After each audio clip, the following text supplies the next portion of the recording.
Bonjour à tous, ici Lisa Dufaux pour Radio Taïwan International.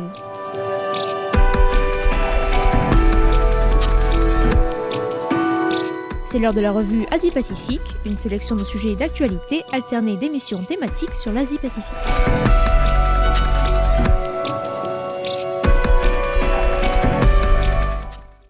Bonjour à tous et bienvenue dans la revue Asie-Pacifique de cette semaine. Dans la revue de presse de ce mardi 14 février, je vous propose de nous concentrer sur les coopérations au sein de la région et de nous rendre tout d'abord en Thaïlande, où le Premier ministre a accueilli la semaine dernière son homologue malaisien pour tenter de résoudre l'insurrection dans le sud de la Thaïlande. Nous irons ensuite en Papouasie-Nouvelle-Guinée pour revenir sur la conclusion d'un pacte de coopération policière avec les îles Salomon, et nous resterons en Mélanésie pour nous rendre aux îles Fidji, où le nouveau gouvernement a déclaré son intention de remettre au goût du jour le Grand Conseil des chefs, une institution centenaire abolie après le coup d'État de l'ancien Premier ministre Frank Bainimarama.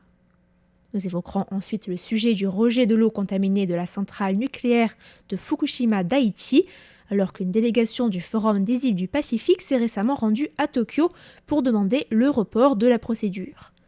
Et enfin, nous reviendrons sur une autre visite au Japon, celle du président philippin Ferdinand Marcos Jr., centrée sur les questions de défense et de gestion des catastrophes. Le Premier ministre malaisien Anwar Ibrahim s'est rendu à Bangkok la semaine dernière pour rencontrer son homologue thaïlandais Prayut Chan-o-cha pour tenter de faire avancer le dialogue concernant le mouvement séparatiste qui fait rage depuis 2004 dans l'extrême sud de la Thaïlande, près de la frontière malaisienne. Ce sont plus de 7000 personnes qui sont mortes depuis le début de l'insurrection dans cette région, qui compte une importante minorité d'ethnie malaise, à majorité musulmane, dont la défiance envers le pouvoir de Bangkok a été alimentée notamment par une politique d'assimilation forcée menée dans les années 60. Anwar Ibrahim, dont c'est la première visite chez le voisin thaïlandais depuis son élection, a appelé à la paix et à la résolution du conflit, tout en reconnaissant qu'il s'agissait d'un problème purement interne à la Thaïlande, mais que la Malaisie était prête à apporter son aide en tant qu'amie pour y assurer une paix durable. Le prochain round de négociations entre le gouvernement thaïlandais et le Barisan Revolusi Nasional, groupe séparatiste du sud du pays, aura lieu les 21 et 22 février à Kuala Lumpur, capitale de la Malaisie, avec comme nouveau facilitateur Zulkifli Zainal Abidin, ancien chef de l'armée malaisienne, qui s'est aussi rendu en Thaïlande la semaine dernière.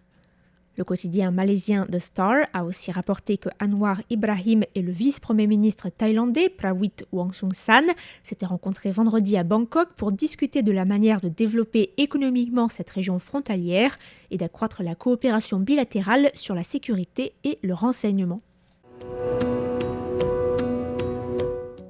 Un accord a été signé mercredi dernier à Port Moresby entre la Papouasie-Nouvelle-Guinée et les îles Salomon pour officialiser une coopération policière qui existe déjà entre les deux pays et notamment pour formaliser la possibilité de déploiement de forces policières et de sécurité papou-néo-guinéennes dans l'archipel des îles Salomon. Un communiqué publié sur le site du gouvernement salomonien indique que l'accord signé permet le déploiement de la police de Papouasie-Nouvelle-Guinée dans le cadre d'opérations de maintien de la loi et de l'ordre, ainsi que pour de l'aide humanitaire et pour répondre à des catastrophes naturelles. On rappelle qu'en novembre 2021, le gouvernement salomonien avait demandé à l'Australie et à la Papouasie-Nouvelle-Guinée d'envoyer des forces de sécurité pour l'aider à maintenir l'ordre, après que des émeutes anti-gouvernement et anti-chinoises avaient éclaté dans la capitale Honiara. Parmi les manifestants se trouvaient un bon nombre de résidents de la province de Malaita, opposés à la politique du gouvernement et à son rapprochement avec Pékin depuis la rupture diplomatique avec Taïwan en 2019, mais aussi mécontents des disparités de développement économique dans l'archipel. Le communiqué de presse précise que l'accord, signé entre le ministre des Affaires étrangères et du Commerce extérieur des Salomon, Jeremiah Manele, et le ministre des Affaires étrangères de la Papouasie-Nouvelle-Guinée, Justin Tkatchenko, constituait un cadre, je cite, qui pouvait être engagé sur la demande des îles Salomon. Notons que l'année dernière, les îles Salomon ont déjà signé un accord de ce type avec la Chine, un accord qui permet à Pékin de déployer les policiers chinois dans l'archipel, mais qui prévoit aussi de la formation de la police locale et des dons de véhicules et de canons à eau. Le nouveau gouvernement des îles Fidji a annoncé son intention de rétablir le Grand Conseil des chefs, une vieille institution fidjienne créée en 1876 et suspendue en 2007 suite au coup d'État mené par l'ancien Premier ministre Frank Bainimarama et abolie en 2012 par ce dernier, qui cherchait alors à promouvoir l'unité nationale et à supprimer les clivages ethniques. Le président fidjien a déclaré il y a quelques jours que le gouvernement devait respecter les droits humains de chaque personne aux îles Fidji et continuer de reconnaître les droits des autochtones de l'archipel, aussi connus sous le nom de Itaukei, ainsi que le peuple de Rotuma, un archipel dépendant des îles Fidji, peuplé par une minorité ethnique dont la culture est plus proche des Polynésiens, tandis que les Itaukei, principal peuple autochtone des Fidji, s'apparentent plus à la culture mélanésienne. Il faut savoir que l'appartenance ethnique est un des facteurs qui traversent toute la vie politique fidjienne. Le Grand Conseil des chefs avait été établi 2 ans après l'annexion de l'archipel par le Royaume-Uni pour constituer un conseil consultatif sous la domination britannique avant d'évoluer après l'indépendance de l'archipel. Mais Frank Bainimarama avait voulu supprimer cette institution à laquelle il reprochait de reproduire une élite et de porter un héritage colonial tout en divisant la population en assurant une prépondérance politique aux autochtones fidjiens au détriment de la communauté indo-fidjienne, majoritairement des descendants d'ouvriers indiens amenés par les autorités britanniques pour travailler dans les plantations au début du XXe siècle, qui constituent environ 38% de la population de l'archipel. Mais Sitiveni Rabuka, d'abord chef du gouvernement militaire après un coup d'État en 1987, puis Premier ministre élu démocratiquement de 92 à 97, mène depuis son retour au pouvoir une politique de rupture avec l'administration de Frank Bainimarama. En témoignent des excuses présentées par Rabuka la semaine dernière au président de l'Université du Pacifique Sud, déporté au Samoa par Bainimarama et qui a été autorisé à retourner aux îles Fidji la semaine dernière. En témoignent également les excuses prononcées par le garde des Sceaux, Siromi Turaga, au nom de l'État fidjien, aux journalistes et aux médias, Turaga condamnant le harcèlement et les abus commis par le gouvernement de Bainimarama.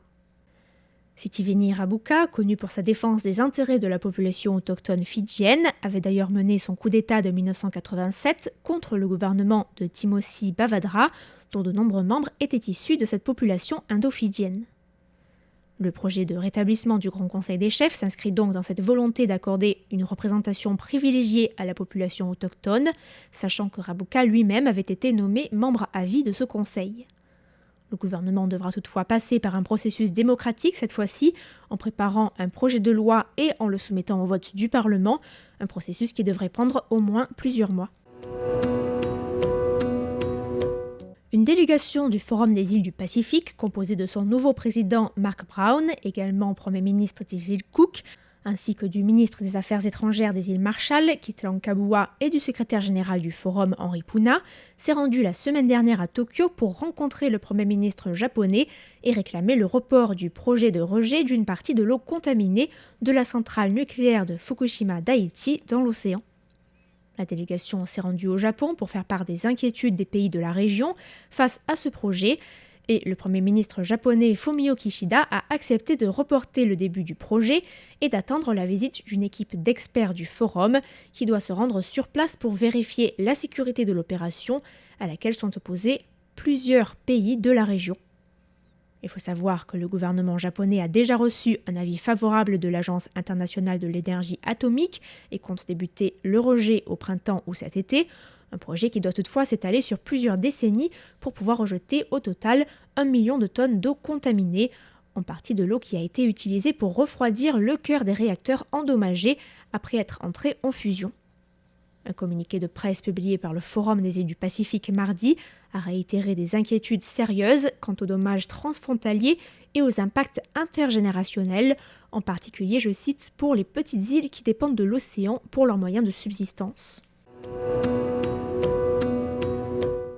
Le président philippin s'est rendu au Japon la semaine dernière pour des discussions centrées sur les questions de coopération en matière de sécurité et de défense entre les deux pays. Ferdinand Marcos Jr. a rencontré jeudi le Premier ministre japonais Fumio Kishida et les deux dirigeants se sont entendus, selon un communiqué de presse, pour renforcer leur alliance militaire et pour faciliter l'accès des troupes japonaises à l'archipel philippin. Le communiqué indique une entente pour accroître la communication bilatérale entre les hauts responsables militaires et de défense au vu, je cite, de l'environnement sécuritaire régional, une référence qui concerne a priori la présence militaire chinoise accrue en mer de Chine orientale et en mer de Chine méridionale. Le même jour a eu aussi lieu à Tokyo une rencontre entre les responsables du département de la défense philippin et des experts japonais de la gestion de crise.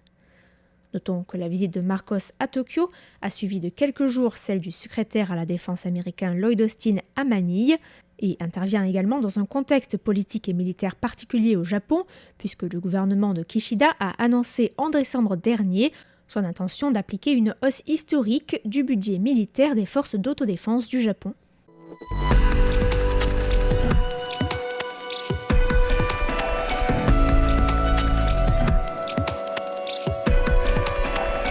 C'était la revue Asie-Pacifique de cette semaine, présentée par Lisa Dufaux pour Radio Taïwan International. Merci de votre écoute et à la semaine prochaine.